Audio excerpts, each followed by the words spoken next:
শ্রী গুরুজয় রাধে রাধে। আজ একটি শিক্ষামূলক কাহিনী আপনাদেরকে শোনাব, যে ভগবত পাঠ শুনলে মানুষের মনের কি পরিবর্তন হতে পারে, মানুষের জীবনের কি পরিবর্তন হতে পারে। একটা ছোট্ট কাহিনী, খুব মন দিয়ে শুনুন। এক রাজ্যে এক রাজা ছিলেন। তো ওই রাজ্যের একজন পণ্ডিত ব্রাহ্মণ ওই রাজাকে একবার ভগবত পাঠ শোনান। তো ভগবতের ওই উপদেশমূলক বা শিক্ষামূলক বিষয়ের উপর তিনি বেশি জোর দেন এবং রাজাকে শোনান। তো ভগবত পাঠ শুনে রাজামশাই খুব খুশি হন। ওই পণ্ডিত ব্রাহ্মণকে অত্যন্ত আদরের সহিত এবং সম্মানের সহিত তাকে বিদায় দেন। তো এই ভগবত শোনার পর ওই রাজামশাই কি করেন, মাঝে মাঝেই ছদ্মবেশে রাজ্যের বিভিন্ন এলাকাতে ঘোরেন এবং যেখানে দেখেন যে সৎভাবে কাজকর্ম হচ্ছে, পয়সা রোজগার করার রাস্তা আছে, তিনি সেখানে গিয়ে সেই কাজ করে অর্থ রোজগার করেন। তো এই করে করে তিনি বেশ কিছু অর্থ সঞ্চয় করেন।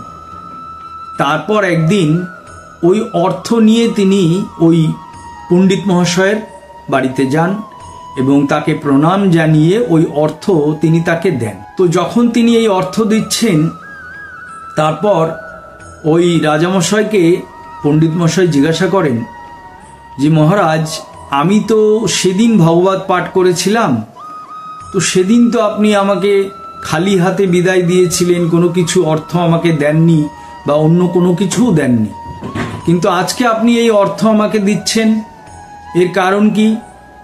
তখন রাজামশাই বললেন যে, পণ্ডিত মশাই, আপনি অপরাধ নেবেন না।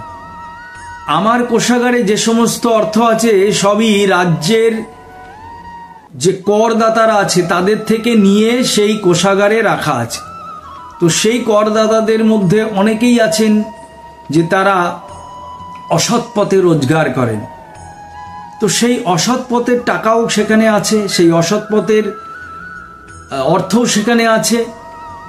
তো সেখান থেকে অর্থ দিয়ে আমি আপনার সন্ত নষ্ট করতে চাইনি, তাই আমি নিজে শারীরিকভাবে পরিশ্রম করে সৎভাবে পয়সা রোজগার করে, অর্থ রোজগার করে আপনার চরণে এলাম যে আপনাকে আমি উপহার দেব, এবং আমি খুব গর্বের সহিত এবং আনন্দের সহিত এই উপহার আপনাকে দিচ্ছি।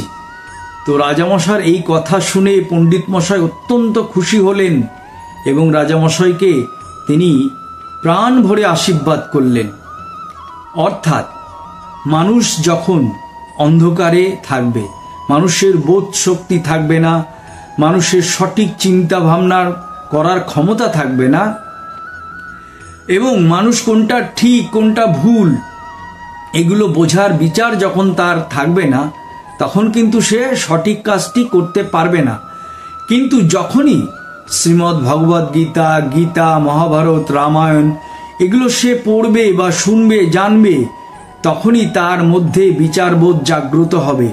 সে সঠিক কোনটি ভুল, কোনটি ঠিক, এবং এগুলো পড়ার পর সে বুঝতে পারবে কোনটি তার জীবনে করা উচিত, কোনটি তার জীবনে করা উচিত নয়, এবং প্রকৃত মনুষ্য জন্মের কি উদ্দেশ্য সেটি কিন্তু সে বুঝতে পারবে, এবং কিভাবে পয়সা রোজগার করা উচিত, কিভাবে করা উচিত না, সে বোধটিও তার মধ্যে জাগ্রত হবে। তাই প্রত্যেকের উচিত মনুষ্য জন্মের প্রকৃত উদ্দেশ্য জানার জন্য এবং সঠিকভাবে জীবন পরিচালনা করার জন্য শ্রীমদ্ ভগবদ গীতা, গীতা, রামায়ণ, মহাভারত এগুলো পড়া, আর যদি পড়ার না সময় পাওয়া যায় তাহলে কোথাও শোনা বা কারোর থেকে উপদেশ নাও, এগুলো অত্যন্ত জরুরি।